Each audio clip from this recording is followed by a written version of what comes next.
Un caso que ocupó portada, muchos de ustedes seguramente lo recuerdan o habrán escuchado hablar de la secta de Heidi Zwickau. Creo que bien, ¿no? Sí, gracias. Una doctora en psicología alemana vino para Tenerife y presuntamente intentó acabar con 33 personas. Bien ha comentado el compañero Alfonso, perdón, Alfredo. Mira que lo tenía, digo, Alfredo. El tema de que están entre nosotros y es bueno conocer casos como este que nos va a comentar el compañero Félix Río, que como saben todos es criminólogo, perito judicial, también coordinador del proyecto Prometeo, que se encarga de investigar y hacer seguimiento de aquellos casos y desapariciones por resolver. Lo hemos visto en Cuarto Milenio, en Horizonte, y solo me queda decirle que, bueno, que adelante. Bueno, gracias.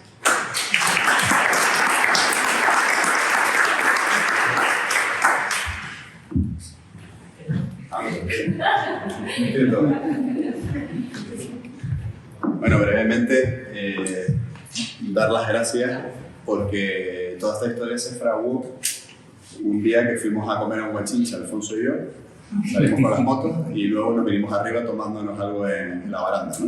Así fue. Como no pegábamos con el sitio, porque somos como muy underground, se nos ocurrió, ¿por qué no hacemos un evento en Tenerife? Y pensábamos que igual esto no iba a tener tanta cabida y la ha tenido, ¿no? Nos ha sorprendido y la verdad que estamos contentos de que haya sido así. El apoyo que hemos tenido de todos los compañeros, Manu que se ha tomado la molestia de venir de Madrid, o sea que guay, y sobre todo Carmen, que la cogimos en banda recomendada por José Gregorio, porque necesitábamos una persona para presentar, porque al final lo hago yo todo. Entonces, y la verdad es que nunca lo ha hecho, ¿sabes? Nunca había presentado un evento así tan específico. Y mira, se ha dicho lo de Alfredo, mira, y eso que lo conozco hace un montón de tiempo. Alfredo con los amigos, tú tranquilo. Así que no, porque estamos contentos, sobre todo Alfonso y yo, con todo esto. Bueno, yo les lanzo una primera pregunta. En el año 1998 hubo un intento de suicidio grupal, ritual, en el Teide. ¿Sí o no? Sí. Bueno, ahora yo les voy a contar mi historia y se lo vuelvo a preguntar al final.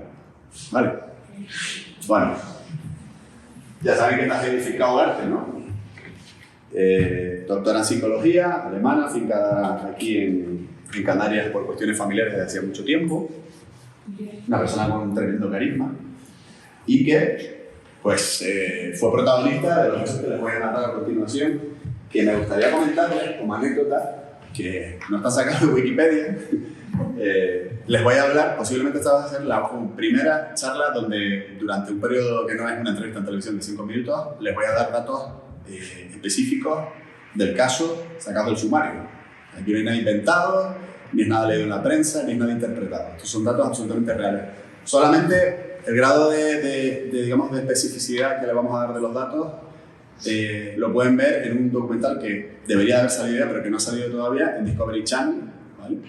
Que espero que en breve se publique, pero además está muy bien porque entrevistaron a exadeptos en Alemania y todo. Y bueno, yo creo que les va a gustar, ¿no? Cuando lo vean. Pero vamos, ustedes tienen la primicia hoy, antes que Netflix y total. Bueno, como les digo, ese es el sumario. Como ven, son bastantes tomos dentro de lo que cabe. Eran 6 tomos, lo que pasa es que luego había piezas separadas, que son como unos expedientes que se abren cuando hay un ciudadano extranjero metido dentro de un procedimiento. Es decir, esto fue una historia bastante complicada porque para rescatar este expediente hubo que indagar bastante en los sótanos de la justicia, que no suelen ser los más ordenados del mundo, ¿vale? Y bueno, es sorprendente como leyendo todo este expediente empiezas de una manera que parece que estás viendo que como ves una película que dices la cosa promete, pero luego al final te das cuenta que la cosa va aflojando, ¿no? Y ya verán por qué lo digo, ¿no? Bueno, fíjense qué vueltas a la vida, que yo era estudiante de criminología en 1998, ¿vale? Y en la revista de criminología, que yo era uno de los que la llevaba, a mis longevos 20 y pico años, a mis juveniles 20 y pico años, y entrevisté a Rodrigo Valdés, que era uno de los pocos psicólogos expertos en sectas que había en España en aquella época. Ahora hay un montón. Pero en esa época teníamos la suerte de tener un tipo de aquí de Tenerife, ¿vale? que era más sexólogo, en aquella época ser psicólogo sexólogo era una cosa como medio exótica, ¿vale? Y el tipo, azarosamente, atendiendo una serie de pacientes, pues empezó a detectar que había un problema importante de sectas aquí en Canarias específicamente, en España en general y en Canarias sobre todo. Pues yo que era un estudiante, ¿quién me iba a decir a mí que 30 años después, bueno 30, me he pasado, menos 25 años después, yo iba a leer el expediente judicial donde estaba el informe que Lloyd había hecho sobre el caso de Heidi Fiscal, ¿vale? Eso es para que vean que la vida muchas veces se mueve en círculos, ¿no? Y uno no sabe cuándo de repente vuelve a aparecer algo en tu vida, ¿no? Bueno, pues en aquel momento que yo lo entrevistaba y él en esa época estaba haciendo el informe sobre el caso de Heidi Fiscal, pues a mí me sorprendió y fue la manera en la que yo me quedé impresionado por el mundo de las sectas que yo había conocido. Y ahí fue cuando ya empecé a indagar. No es de mis temas más fuertes, pero sí es uno de los temas que más me ha gustado, ¿no? Y por eso pensábamos que era interesante en las jornadas de hoy tratar varios temas o varias charlas relacionadas con el mundo de las sectas. Dicho este rollo, ¿cómo empieza el caso de Heidi Fiscal desde el punto de vista policial y desde el punto de vista judicial? Bueno, pues se recibe en Madrid un fax a través de Interpol, en el que el enlace de Interpol en Alemania, una ciudad de Alemania, comunica que tiene noticias por parte de las hijas de una supuesta adepta, de una supuesta secta en Tenerife, que existe la posibilidad de que se cometa un suicidio ritual el día 8 de enero de 1998. Esto llega el día, creo que el día 5, si no me equivoco. Entre el 5 y el 6, en vísperas de Reyes, imagínense la historia, ¿vale? Yo siempre me he preguntado y he pensado que si esta denuncia se hubiese cursado en una comisaría de aquí, a lo mejor la historia no se hubiese montado como se montó. Pero, como esto se recibe a través de Interpol en Madrid, que a su vez manda un fax aquí a Tenerife, y escucharon antes a Alfonso, había habido recientemente varios suicidios importantes de la Orden del Templo Solar.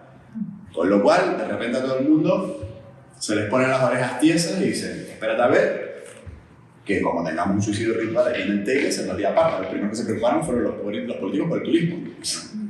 Madre mía, un montón de alemanes locos que se quieren suicidar aquí, se va a liar, ¿vale? Ya se lo digo yo, que esas cosas son importantes para que las tengamos en cuenta.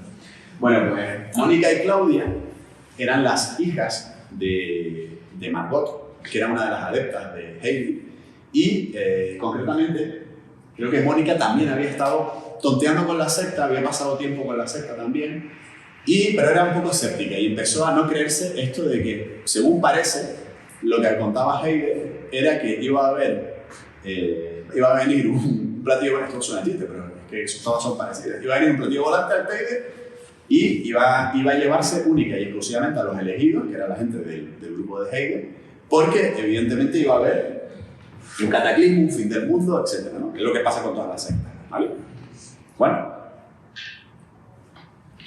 allí hubo una especie como medio de discusión y tal. Como siempre, cuando hay alguien que es un poco, que pone en duda los preceptos de la secta, pues enseguida les hacen el vacío.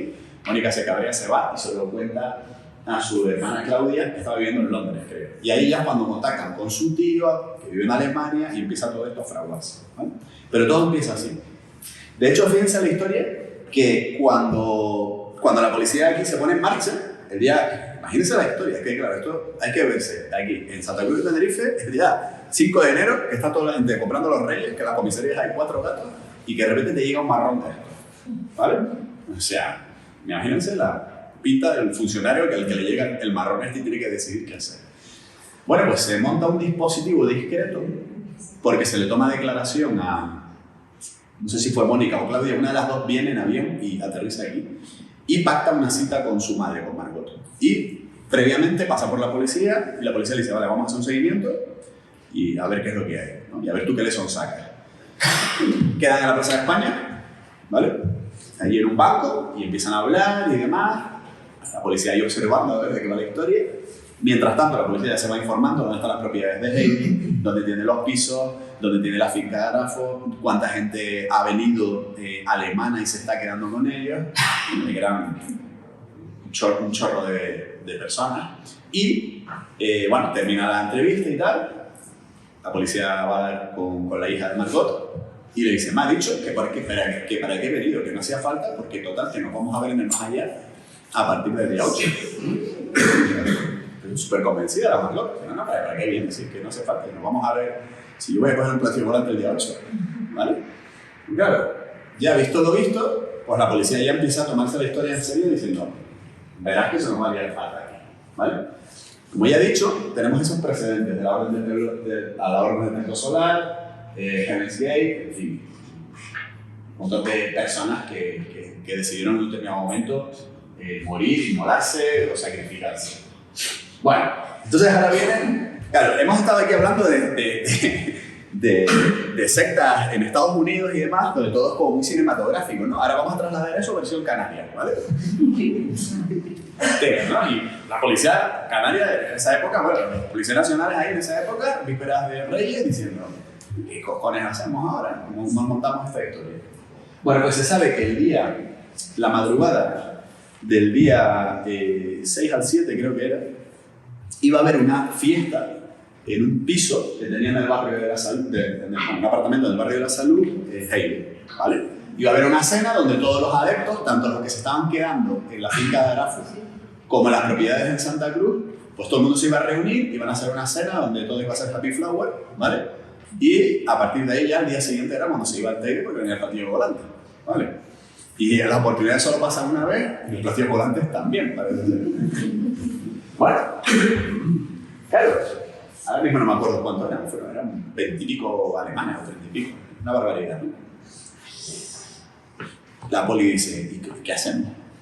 ¿Cómo nos metemos en un sitio para impedir que 20 y pico alemanes se vayan a suicidar? Y si entramos y de repente pasa, como en Waco o como en otros lugares, que los tíos se tiran por la ventana, a ver, además tenemos que ir con un traductor de alemán, que en esa época creo que utilizaron un abogado que era muy apañado, que el tipo sabía hablar bastante bien alemán y hacía a veces de traductor para la policía, ¿vale? Entonces, claro, cogen la orden judicial, cancelan las vacaciones de Reyes, imagínense el cabreo, de la mayoría de la gente, porque claro, para controlar 25 alemanes no bastan con los 5 de policía judicial, más los de información, o sea, tuvo que venir los de extranjería, los de no sé cuánto, en fin.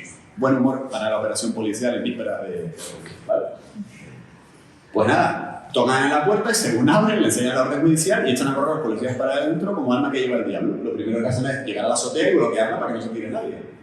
Y ya imagínense la escena al más puro estilo los hombres de Paco. O sea, la policía allí intentando calmar a un montón de alemanes, los alemanes entonces saben cómo son, cabreados como chinos, yo tengo mis derechos, ahí no se entendía nadie, en fin, se lía la de Dios y todo el mundo para comisaría, ¿vale? Se llega a todo el mundo para comisaría, la policía científica llega y empieza a sacar muestras de la comida, ¿sabes? Porque igual aquí lo que había era un tema de envenenamiento, ¿no? Y aparece de repente todo ese manemán de alemanes cabreados entrando por la comisaría provincial de Santa Cruz. Imagínense el show, ¿sabes? Tremendo, a los que hay que tomar las declaraciones a todos para saber si tienen intención de suicidarse, ¿vale? Rollo es un poco, desde el punto de vista jurídico, y aquí hay abogados, es un poco extraño, ¿no? Que tú detengas a una persona porque tienes el temor de que se vaya a suicidar. O sea, bien. Bueno, pues se le empieza a tomar declaración a todos y tal, y en aquella época el abogado de Heidi era Enrique Porres, difunto ya, un abogado, yo tuve la suerte de conocerlo en vida, un tío bastante inteligente, y él era de esos pocos abogados españoles que tienen clientes alemanes, porque los alemanes solo confían en un abogado alemán o un abogado español que hable muy bien alemán, que haya vivido en Alemania y que piense como ellos, ¿vale? Entonces el tipo lo montó muy bien porque ninguna de las declaraciones puso de manifiesto que efectivamente podía haber un suicidio en el Teide, ¿vale? Hubo algún amago de algún adepto que dudó y al final como que parece ser que la jueza se dio cuenta o el juez, creo que el juez instructor se dio cuenta de la historia, la policía tenía también la mosca detrás de la oreja y le toman declaración a todos. Claro, imagínense, había gente que tenía niños, con niños allí, no sé qué, ahora qué hago esto. Había una madre que venía con 2 niños y hubo que llamar al padre, tener custodia compartida en Alemania. El padre en Alemania se entera de lo que pasa, empiezan a salir los rotativos de prensa. Esto, claro, en la prensa alemana se rebotan, se lo comen. Con lo cual se lía parta, ¿no? Claro, familiares de adeptos de Alemania empiezan a llamar, qué es lo que está ocurriendo. Mientras tanto, el delegado del gobierno y el subdelegado y el jefe de policía hay que dar una comunicación porque esto se está liando. Bueno, total. Ponen en libertad ponen en libertad a todos los alemanes menos a Heidi, ¿vale? A Heidi en principio por inducción al suicidio, inducción grupal al suicidio, la mantienen en prisión provisional inicialmente, a la espera de investigar. Se hace un registro también en Arafo. En la finca de Arafo pues tenían también puestos tiendas de campaña, porque había venido, como decimos aquí en Canarias, un fleje de gente, ¿vale? Y también allí se decomisan pues, documentos, claro, se investigan los temas económicos, a ver si esta tía le estaba sacando las perras a la gente o qué, en fin. Y se encuentran cosas curiosas, entre ellas un dibujo que había hecho una de las niñas de uno de los adeptos, que como pueden ver ustedes ahí, pone para Aida, ¿no? Aida era el nombre que Heidi se daba a sí mismo porque ella decía que ella era receptáculo de energías del universo y que ella era capaz de enseñar a los demás cómo había que canalizar esas energías. ¿Vale? Se encuentran documentos cuanto menos llamativos y curiosos que a la policía les hacen ver que existe la posibilidad de que estén por buen camino. ¿Vale? Por ejemplo, se encuentran una serie de documentos que son rituales. ¿Vale? Y este, por ejemplo, el ritual del envenenamiento de la comida. Esto está traducido, ¿vale? Se supone que había un ritual para cada adepto. A cada adepto se le cambiaba el nombre, se le daba una especie como de ritual que tenía que aprenderse, etc. Bueno, ese era para un talerín. Dice, a través del dedo tendido hacia la comida, corre una fuerte energía a la comida. Visualizar el símbolo del pacto de Bern, dos manos que sujetan mutuamente. Palabra, te sentirás como la mujer más fea del mundo, para siempre apartada en un trastero. Tu seno nunca engendrará vida, tu cuerpo será pálido, viejo y gris. Esta comida servirá para guardarlo para siempre en tu cuerpo. Cada célula será impregnada con esto. Será para siempre vieja y fea. ¿Vale? Había un montón de documentos que les doy mi palabra de honor que no hay quien los entienda. ¿Vale? Pero evidentemente, si la policía encuentra este tipo de cosas y encuentra algo por aquí veneno, dice, espérate porque igual aquí hay chicha, ¿no? Bueno.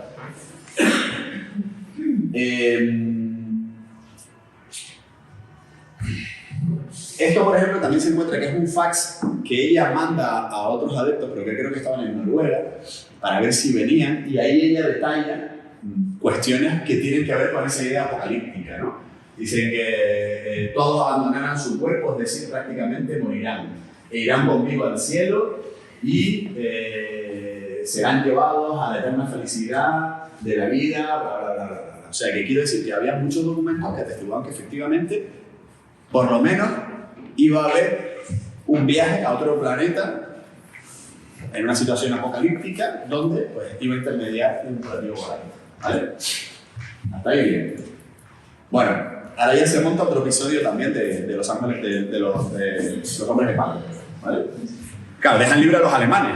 Los alemanes cogen y vuelven a la finca, ¿no? Se van todos a la finca de Arafo allí. ¿Vale? Y de repente llama por teléfono la madre de un adepto desde Alemania, consigue hablar con alguien que sabía alemán en la comisaría y dice, mira, soy la madre del fulanito de tal, uno de los adeptos que han detenido, que como he visto las noticias de la prensa, ha llamado a mí y me han dicho que han vuelto a la finca de Arafo y que Ulrike, que era la número 2 de Heide, está encabezando un ritual y que se van a inmolar, pero en la finca de Arafo. Madre de Dios.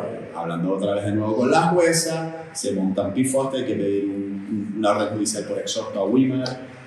Otra vez, 300 policías para entrar en la finca, entrando por ahí, alto todo el mundo, que nadie se suicide. Los alemanes otra vez se levantan cabreados, ¿qué vamos a suicidar?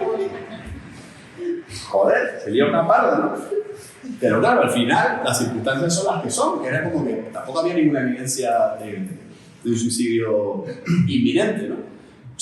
Bueno, aquí también pues, se llevan cosas que se habían llevado en el primer registro, fíjense la disposición de las camas y demás. Luego, si quieren, podemos hablar un poco de cómo era la dinámica de la secta Heidi Fiscal.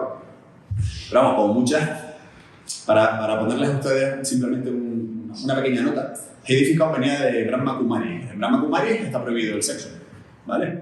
Entonces no le convenció y ella fundó su propia secta, que era parecida a Brahma Kumari, pero donde había sexo por doquier. Eso sí, ella era la que decidía quién se acostaba con quién, porque además había una norma y era que ninguna pareja podía tener sexo entre sí. Los que eran novios o lo que sea no podían tener sexo porque era un acto de egoísmo, tenían que dárselo a los demás.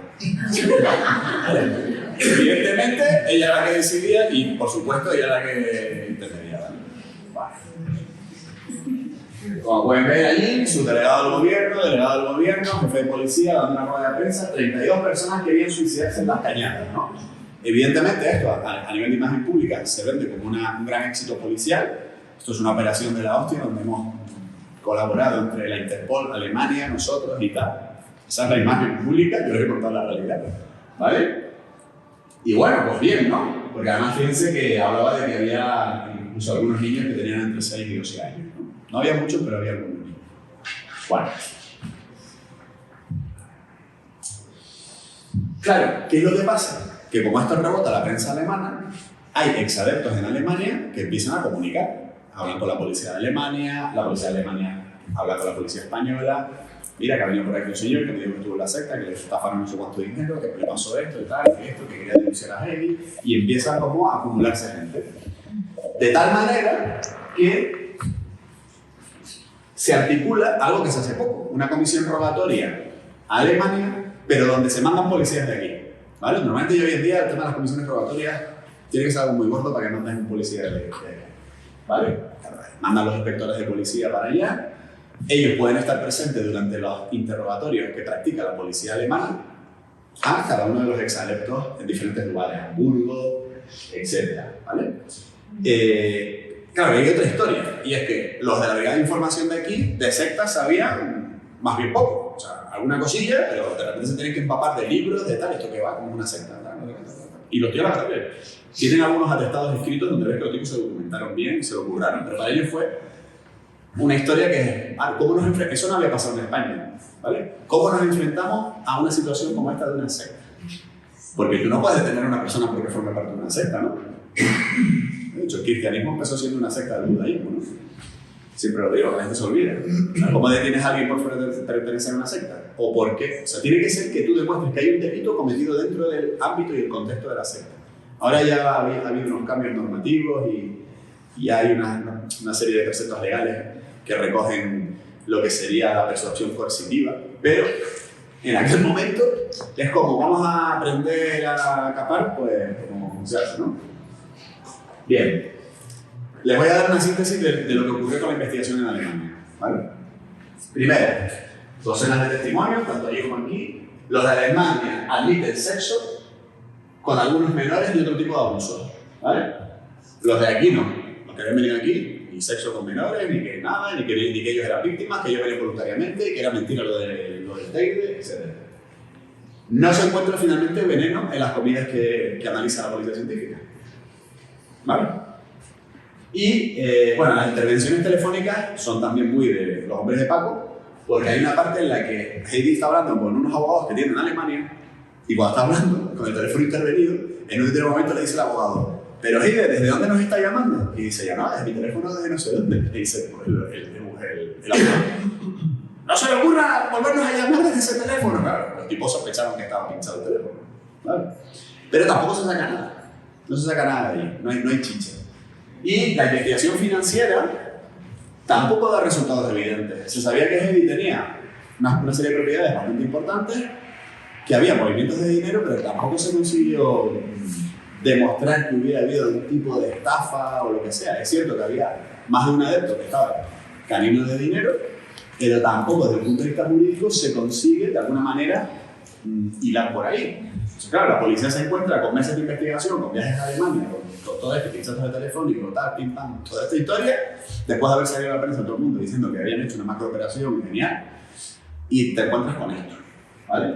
Entonces, bueno, por cierto, al final consigo ver, cuando estudié este expediente, el informe de Deloitte. El informe de Deloitte fue bestial, o sea, era como súper heavy, en el sentido de que le da una caña brutal a toda la organización sectaria, lo explica todo muy bien. Claro, él cogió todas las declaraciones de todos los adeptos de Alemania y de España y fue explicando bien cómo era pues, la captación, cómo se hacía esto, cómo se hacía lo otro y tal. Bastante potente fue el informe, ¿no? Pero claro, era un informe entre comillas que, claro, en aquella época también se pide informe a los psiquiatras forenses de Madrid incluso, pero tampoco conocen la temática de las sectas bien. Entonces, en fin, a lo máximo que se llega, si lo traducimos jurídicamente, es a decir que efectivamente que ella pues, tenía la posibilidad de manejar un poco la mente de los adeptos, pero de ahí no se desprende tampoco un indicio de criminalidad punible, ¿no? O perseguible desde el punto de vista jurídico. Y Enrique Porrer, el abogado de Heide, adopta una estrategia, bueno, muy básica, pero que le funciona bien. Para empezar, él alega que durante las declaraciones que hubo en Alemania, él no estuvo presente. Entonces dice, vale, si yo soy abogado de mi defendido y le están tomando declaración a alguien, un testigo, aunque sea en Alemania, yo tenía que haber ido. Entonces, él deja pasar la situación porque podía haber levantado la mano y haber dicho, no, yo quiero estar presente en las declaraciones de Alemania. Pero lo deja pasar y como no ocurre, manda varios escritos diciendo, oiga, no se ha cumplido la normativa legal y es que yo tengo que estar presente si estoy personal en las actuaciones en cualquier toma de declaración de un testigo. ¿Vale? Y luego, sobre todo, dilata mucho el procedimiento. Lo vas tirando mucho, va poniendo pegas, es que esto, que mi clienta, tal, investigación financiera, esto, lo otro, ¿no? ¿Y por qué? Pues porque Enrique conocía cómo piensan los alemanes, y los alemanes no son como los españoles. Claro, nosotros estamos acostumbrados a que las cosas tarden, porque vivimos en este país. Un alemán no. Un alemán, si se supone que un procedimiento judicial le tarda más de 15 meses, lo manda todo a tomar por saco. ¿Vale? ¿Para qué voy a hacer nada? Y le funciona. Le funciona porque además acaban por pasar cosas de lo más curiosas. Y es que hay peritos que actúan en este procedimiento a los que, por ejemplo, no se les paga, la Administración de Justicia no les paga sus honorarios, porque no se había dado la circunstancia de tener que recurrir a un perito externo de la Administración para aportar información sobre este caso. Es más, cuando va llegando la fecha del juicio, se le dice a los alemanes, años después de lo que pasa, oiga, tiene usted que venir, es que esto solo pasa en España, tiene usted que venir al juicio contra Heidi Fiscal. Eso sí, hemos tardado, no me acuerdo cuánto fue, 3-4 años en instruir la causa, pero oiga, usted se tiene que pagar los gastos, venir de Alemania, alojarse aquí, y luego ya usted reclame a la Administración de Justicia española para ver si le pagamos los gastos. Claro, es un español dice, ¿en qué país vivimos? Siempre ocurre esto. Pero un alemán dice, ¿cómo? ¿Te voy a llevar a pagar esto? Leche. La mitad no, casi todos los testigos dicen que no vamos. Pues yo no voy. Yo no voy a estar invirtiendo en esto, que ya estoy cansado, que ya he pasado por una situación dolorosa cuando he tenido que revivirlo todo y contárselo a la policía, para luego, esto es lo que se llama en criminología victimación secundaria o victimación institucional. Para luego volver otra vez a ir a un juicio en el que yo me tengo que pagar los gastos, en el que yo tengo que hacer esto. Que la cuestión se desinfla tremendamente. Y después de más de 6 años de instrucción, me equivoqué, pensé que eran 3. El día 23 de julio, pues se dicta un auto de sobreseimiento del caso. Y el caso ni siquiera llega a juicio. Se archiva y se determina que finalmente no ha habido indicios evidentes de criminalidad que no se han podido demostrar contra Heidi Fiscal y que además de lo que se desprende y de la ausencia de que además pueda haber testigos que puedan haber comparecido y haber dicho, no, ya, yo presencié que haya habido abusos sexuales a menores o sexo con menores y tal, pues como nadie va a venir, el tema queda así. ¿Y ustedes vieron a algún político que saliera diciendo, oiga, esto, al final esto, pues no salió nadie. No salió nadie. Y esto se disipó en la oscuridad del tiempo, como decimos siempre al final del caso de los Alexander. En la niebla del tiempo todo se diluyó y la gente se olvidó de quién era Heidi Fiscal, qué había hecho, si había habido un intento de suicidio o no, y a dónde terminó por llegar a esta situación. Luego, años después, Heidi volvió a Tenerife, siguió con la suya, ya a menor escala, porque evidentemente estaba vilipendiada. Y hace muchos años, recuerdo si fue hace 2-3 años, en uno de los ayunos brutales que hacía, pues se desvaneció, se cayó por una escalera, creo que vivía en un piso muy bajo, y se mató. Y aquí terminó la historia de Heidi Fiscal. Moraleja, que mientras no mejoremos una acción de la justicia rápida, eficaz y inevitable, no sirve absolutamente de nada que nos estemos quejando de las sectas, de que si sectas destructivas, que si esto, porque si luego la gente, los familiares o las víctimas de sectas no tienen unos instrumentos jurídicos o policiales con los que poder enfrentarse a esto, no sirve absolutamente de nada.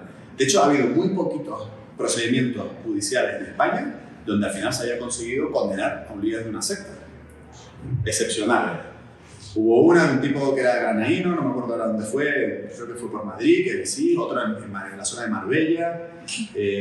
Tuvimos el caso Karate aquí, que al final tuvo tintes sectarios, ¿vale? En la espalda. Pero ya está, como no hay algo muy evidente de sexo con menores, básicamente es muy difícil condenar a una secta o procesarla o lo que sea. Y la policía lo sabe, entonces la brigada de información vigilan, estudian la secta, pero luego al final se quedan un poco como, bueno, ¿y ahora qué hacemos? Se dedican casi que para informar a los familiares de la situación. Y esto se lo digo después de haber estado, como estuve en un congreso hace no mucho en Sevilla, donde vinieron los mayores expertos en sectas de España, gente de Redune, que es una asociación de afectados por sectas, en fin, varias asociaciones, víctimas, y al final un poco la conclusión es esa, se ha mejorado un poco a nivel legal, porque ahora ya se contempla lo de la persuasión coercitiva, que luego lo tienes que demostrar con informes psicológicos y demás, que no es fácil, todavía no ha habido ninguna sentencia, ¿vale? Pero poco más. Y básicamente esa es la historia del tema de Heidi Fincao. Si ella, si quiere, no tenemos tiempo porque tenemos hasta las 1:30, podemos terminar antes también. Ya si quieren me hacen preguntas específicas y debatimos sobre aspectos concretos de la secta que a lo mejor a ustedes les interesa conocer. Pues a ver, ¿no? O alguna anécdota que tengo por aquí que las puedo leer. ¿Vale? Se han quedado todos planchados, ¿no? Claro. Ahora la pregunta es, ¿hubo realmente un intento de suicidio eventual en el Teide o no? Tenía que pegar hasta el día que fuera. Ya, pero ¿y cómo lo iba a hacer? No había veneno. Pero no había veneno.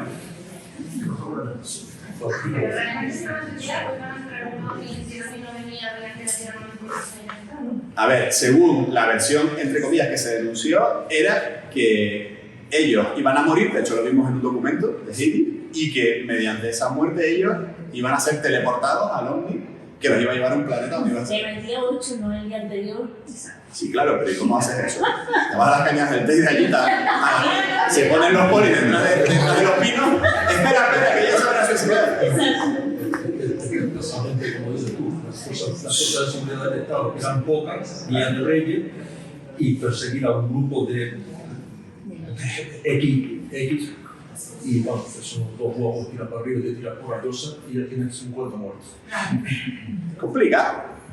¿Se hizo bien o no se hizo bien? Eso, ahí. Porque esto es lo de siempre, por si acaso, a veces más vale prevenir que curar, ¿no? Es que los eran el Teide o simplemente eran la Wiman y los políticos canarios por publicidad pusieron el Teide. No, en los documentos y en los testimonios se habla de las cañadas del Teide. Hombre, sí, a ver, si yo fuera el piloto de un platillo volante, aterrizaba las cañas del Teide. Joder, aquí como la luna, con una plana grande. Me llama la atención el tema de los usos de menores, que no se profundizara más en ese tema, porque si bien no estaba la legislación como la que está actual para el tema de secta, la abuso de menores era un delito en ese momento también. Sí. Y hay testificado que dicen que se abusaron de menores. Entonces, ¿por qué no se profundizó en este tema? A ver, se profundizó, pero los menores que habían sido abusados no eran los que estaban en el momento de las detenciones aquí en Tenerife, sino eran menores que ya eran adolescentes casi y que vivían en Alemania. Con ellos se habló. Y bueno, de hecho los de Discovery volvieron a hablar hace poco que ya eran gente adulta, ¿vale? Y se dijo que efectivamente que había habido intercambios sexuales donde se obligaba a que los niños mantuvieran sexo normalmente con los segundos de la pirámide, porque siempre en la secta está el líder, luego están los beneficiados y luego están los estafados, que son los adeptos, ¿vale? Entonces, sí hubo y se denunció, pero luego al final esa gente no vino aquí a ratificar esas declaraciones en la administración judicial española, por lo tanto no tenían validez ninguna. Y al final, como en todo, como siempre pasa en todos los aspectos donde hay abusos, entre comillas, sexuales denunciados años después, tendría que haber luego periciales psicológicas que dijeran que a los niños no se lo están inventando, que a los adolescentes, o que no es una ventaja, o que no es una venganza. Pero se intentó perseguir, pero al final nada. ¿Qué más? Pero con Creo eso... que se hizo bien. Yo, desde mi punto de vista, fue un acto de valentía. En aquel entonces, tomar el riesgo de que fuera un FAS, tomar una decisión, creo que era mayor el riesgo con las autoridades de lo que, y si ocurre, ¿no? Yo creo que tuvieron que meditarlo bastante antes de actuar y sobre todo, como comentaban antes, ¿no? Casos anteriores que nos hubiera perjudicado bastante a la hora del tema del turismo y demás, pero creo que no tuvo que haber sido fácil tomar esa decisión, como ver tantas personas y el riesgo de que esas personas pudieran haber al mismo tiempo denunciado, ¿no? a al policía. Hubo amenazas. o a- Hubo amenazas. En plan, oye, yo te he detenido por algún delito. No, pues me sueltan. Yo creo que fue eso, que fue acertado y un acto de valentía. ¿Qué vas a hacer tú? Si habían esos antecedentes en Alemania, no sé si eso se logró demostrar en un tribunal en Alemania, no sé qué queda la cosa, pero con esos antecedentes y en la misma organización no había una vía para intentar montar una causa por asociación ilícita, organización criminal. Se intentó, pero a ver, no soy un experto, pero las asociaciones ilícitas, la organización criminal, todo eso lleva una serie de requisitos desde el punto de vista jurídico y esos requisitos tú los puedes obtener a base de la investigación financiera y demás, pero al final eso tampoco dio nada. A ver, ¿alguna otra pregunta? De todas formas, aquí, yo recuerdo en los años del 78, bueno, año más o menos, me recuerdo un niño de Dios en Santa Cruz, que era como algo como hasta normal, pues que eran súper guapas, no sé si tendrá... No sé dónde tenían, si eran alemanes, no recuerdo dónde procedían ellos. Mira, el otro día hablando, cuando nos estaban entrevistando a Alfonso y a mí, lo que siempre ha tenido Canarias es que es un crisol para las sectas. Porque tenemos ritos que vienen de la cultura americana, otros que vienen de la africana, otros que vienen de la europea. Hay flujo turístico y tenemos un monte sagrado, como todas las grandes religiones. Que tienen el Fukiyama, el Titicaca, el que está en Perú, y aquí tenemos el Teide, que para los huenches era sagrado, ¿no? Y se supone que habitaba un demonio dentro, Guayota. Entonces, tú tienes aquí, si tú eres el líder de una secta, esto es como si quieres grabar una película y te vienes aquí a Tenerife, que va a grabar más barato grabarla aquí. Pues lo mismo. Es que era una comunidad bastante grande. Y había un montón de sectas por todos lados, de pequeño nivel, de gran nivel. Había de todo. En el puerto de la Cruz. Yo me acuerdo en el antiguo Kilo, en la que venía Vale, ¿ibas a preguntar algo? Sí, yo quería preguntar porque a mí me suena en La Hoguera lo de la finca de Cabrito. Yo eso nunca supe por las noticias si llegó a ser una secta o fueron ellos realmente que se suicidaron. No, creo que no hubo suicidio, pero sí hubo investigación por temas de menores. Y ahí estuvo que ha sido de las pocas veces que se ha hecho, ahí estuvo infiltrado un guardia civil en esa secta. Y sí, Era una secta. ¿No? Sí. Y se abrió un procedimiento judicial porque había algo de temas de menores. No sé en qué quedó. Es que salió una noticia, fue un boom en su día y luego ya... Bueno, y si van ustedes a Hierro también, les digo que hay gente por ahí que vive en comunas y tú dices, ¿y esto qué es? Cuestiones complicadas.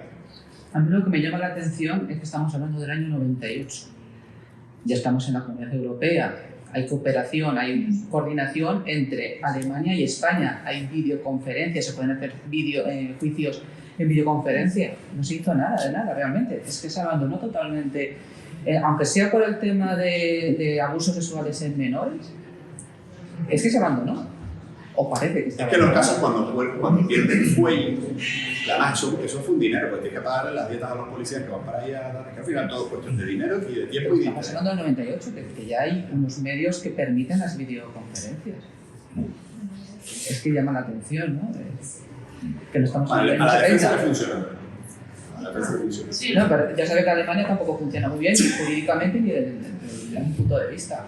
Porque abandonó a la gente que había denunciado abusos. Voy a responder la pregunta a la compañera y ahora me una cosa curiosa antes de intentar. Y si al morir la líder murió la secta. Yo creo que la secta murió antes que la líder. Vale, porque ya ella tenía, pues sí, tenía alguna gente de confianza alrededor de ella, pero no tenía ese nivel. Ella, o sea, ella era una tía que se iba a Hamburgo y llenaba hoteles de empresarios con temas de lo que sería hoy en día coaching, ¿no? Pero enfocado a su secta y gente que pagaba pasta, ¿eh? Y aquí también. Era doctora en psicología, que tampoco era una mindubi. O sea, una tía que controlaba muy bien muchos aspectos. Mira, les voy a leer, hay una historia que es muy interesante en el caso de Heidi Fiscau. Y es que, bueno, ustedes saben por qué Heidi Fiscau apareció aquí en Tenerife. Los padres de Heidi, ella tenía reuma, ¿no? La madre de Heidi. Y entonces venía aquí durante unos meses al año, habían comprado unas propiedades. Así que empezaron por la zona por Fasnia, luego ya compraron en Arafo. Y el padre venía, pero venía poco. Vale, el padre venía poco a visitarlos y ellos se quedaban aquí por temporadas más o menos largas, sobre todo la madre. Resulta que en esa época de convivencia hay un niño de 14 años ¿vale? Que se llama Gabriel, que típico niño así de pueblo, ahí medio abandonado por los padres, que lo tienen un poco suelto, o que vivía con los tíos, no me acuerdo, y que ronda mucho la finca. Entonces los padres de Heidi, que debe ser que tengan buen corazón, lo medio acogen, en plan de, oye, pues mira, tú encárgate de regar las plantas, te vamos a pagar tanto dinero, encárgate de esto, encárgate de lo otro. Bueno, Gabriel crece hasta y tiene tanta confianza con la familia de Heidi que llega incluso a irse a Alemania, vivir con ellos allí y trabajar en una panadería en Alemania durante un tiempo. Se hace adulto y cuando vuelve de Alemania pues se casa con una chica de Tenerife, vuelve otra vez y a estar aquí. Pero él sigue teniendo una vinculación importante, ¿no? Hasta el punto que cuando mueren los padres de Heidi les dejan dinero y propiedades. ¿Vale?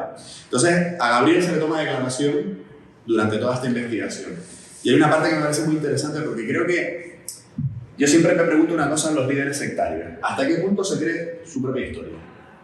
Porque creo que hay dos tipos de líderes sectarios. Los que no se lo creen, que son unos estafadores y al fin y al cabo pues no son tan peligrosos porque lo que hacen es que dicen que va a venir el fin del mundo, que todo el mundo done dinero y luego dicen, habéis sido tan buenos y habéis tenido tanto acto de fe que mi Dios me ha dicho que nos da otros 3 años. ¿Vale? Ese no es tan peligroso. El peligroso es el que se lo cree. Algunos de los que hemos hablado que se creen que realmente son mesías y se llevan a quien sea por delante. Entonces, ¿ustedes qué creen? ¿Que Heidi se lo creía o que no se lo creía? Yo creo que ¿No? Mitad y mitad. No van a presentar, no hablo con ella. Bueno, murió haciendo un ayuno brutal. ¿En qué año? Se cae por la cadera. ¿En qué año? Hace 2 o 3 años. Es que recuerdo haber visto a esa mujer. Les voy a leer una parte de la declaración de Gabriel. ¿Vale?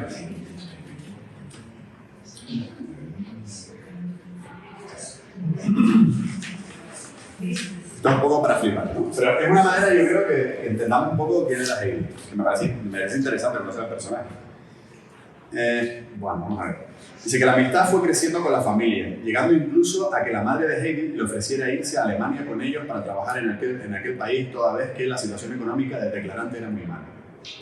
Que un año más tarde le enviaron un contrato de trabajo y 30.000 pesetas para gastos y billetes, para trabajar en una panadería en Alemania, pernoctando durante los 6 primeros meses en la vivienda familiar de los Garte, era la familia Heide Garte, ¿vale? Bueno, Heide cursaba estudios en esa época de psicología, era una tía muy inteligente, tenía 2 hijas, había una hija mayor y luego estaba Heide, ¿vale? Anécdota. Sobre los años 67 o 68, con motivo de la boda de la hermana mayor de Heide, Krista, se llamaba, dice, el padre comentó a la primera que a ver cuándo se casaba ella. En plan, Heidi, ¿tú cuándo te casas? Esto es muy tímido, ¿no? ¿Sabes? Aquellos que no nos hemos casado tenemos que sufrir esto constantemente, ¿vale? En cualquier comida familiar y todo esto. Bueno, dice, siendo entonces cuando de forma sorpresiva Heidi sacó un documento que probaba que se había casado algunos meses antes, lo que provocó un gran disgusto a los padres, ya que en ningún momento les había dicho nada. Que al parecer el alemán con el que se había casado estaba al igual que ella en la Universidad de Hamburgo, cursando los mismos estudios que ella. ¿Vale? Y entonces, ahí viene la parte interesante.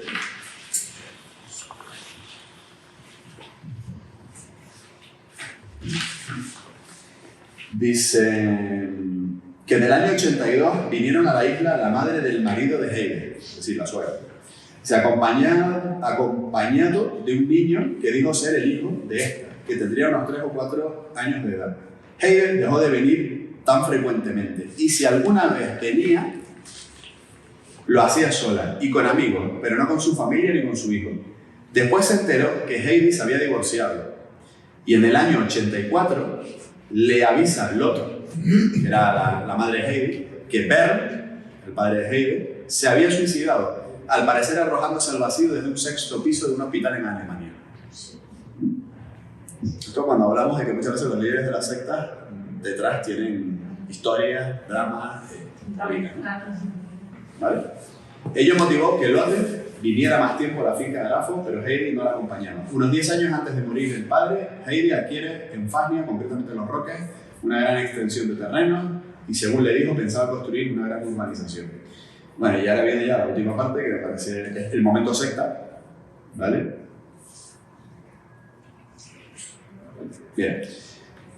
Que el deponente tenía llaves de la casa de Arafo y al enterarse, un año después de la muerte de la madre de Heide, supo que Heide se encontraba en la finca. fue con la única intención de darle el pésame, siendo entonces cuando se encontró con 6 o 7 personas más jóvenes que Heide, recibiéndole esta momentos más tarde, vestida con una túnica blanca, con un símbolo rojo en el centro y una cinta en el pelo, que se llevó una gran sorpresa al comprobar que había quitado todos los muebles de la casa y los objetos de adorno, apreciándose que las paredes quedaron desnudas con la sola presencia de su fotografía en el centro de las paredes, escoltada por 2 túnicas blancas con un símbolo de rojo en el pecho, que no puede precisar en este momento de qué se trataba, pero que tenía la forma que parecía como una cruz. Asimismo observó que había cambiado completamente, pareciendo otra persona diferente a la que conocía desde hacía muchos años. Que le dijo que solo podría visitar la finca cuando previamente ella le diera hora, pero si no, que no subiera porque no lo recibiría. Y ahí quedó la historia de Javier, que flipó en colores cuando vio aquello. Así que todas las sectas y todos los líderes sectarios también tienen su origen, sus historias. Yo entiendo que era una tía particular, eso no cabe duda. Y que, hombre, ya me pongo en modo psicológico como si fuera mi amigo Román, pero pensemos en una muerte así de traumática, una situación familiar en la que a mí me da que ella se sentía como que necesitaba más protagonismo de sus padres le dan parte de su cariño a un cualquiera, entre comillas. O sea, tuvo que ser una situación complicada que no justifica, por supuesto, nada, ¿no? Pero quiero decir que todos los malos, por eso me gusta la película del Joker, la última, todos los malos tienen su génesis. La gente no se despierta un día y dice voy a ser un malvado líder de una secta y voy a acabar con todo. Siempre hay una historia detrás. ¿Alguna otra pregunta? ¿Invitamos? Bueno, terminamos ahora. Esta tarde tenemos otras 3 charlas. Sí les pido, por favor, que a las 4 estén puntuales, porque viene José Gregorio, que viene con el tiempo justo, que hoy tenía un acto en el ayuntamiento donde trabaja. Y estén un poquito antes de las 4 para que estemos todos sentados a esa hora, ¿vale? Y ya podemos empezar con las 3 últimas charlas que van a ser interesantes, ¿vale?